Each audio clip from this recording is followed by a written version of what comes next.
ముకుడైన పగది సత్వము గూడి పొత్తుల పాన్పుల బోర్లబడి. నాకు ఈ ప్రపంచం నచ్చట్లా, నాకు అక్కర్లేదని ఇలా వెలకిలా ఉన్నవాడు నాకు అక్కలా అని బొర్రపడ్డట. అంతే కదా మరి. ఇలా తిరిగాడంటే అర్థం, ఇలా తిరిగాడంటే వెలకిలా అంతా కావాలని అర్థం, ఇలా తిరిగాడంటే ఏం అక్కర్లేదని అర్థం. నాకు అక్కర్లేదు ఈ ప్రపంచం, నాకు శివుడు కావాలి. ఈ దిక్కుమాలి ప్రపంచాన్ని చూడడం మానేస్తే తప్ప శివుడు కనపడ్డావు అని తిరిగిపోతున్నట్ట.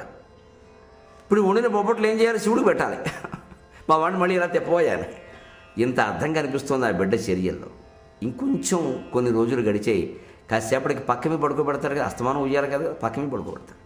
పడుకోబెట్టి నెమ్మదిగా బోర్లా పడుతుంటే అమ్మాయి పాకుతున్నాడు అనుకుంటారు. కాసేపటికి ఇలాగ నెమ్మదిగా వెనకాల కూర్చోబెట్టాలి కదా, అలవాటు చేయాలి కదా. ఓ తరగడ ఒకటి గోడకేసి, మంచం కూడా గోడకి తగిలించి దగ్గరగా వేసి తరగడ గోడకేసి కూర్చోబెడతారు. అప్పుడెలా కూర్చున్నట్ట? శ్రీమాత శ్రీ మహారాజ్ఞి శ్రీమత్ సింహాసనేశ్వరి చిదగ్నికుండ సంభూత దేవకార్య సముద్యత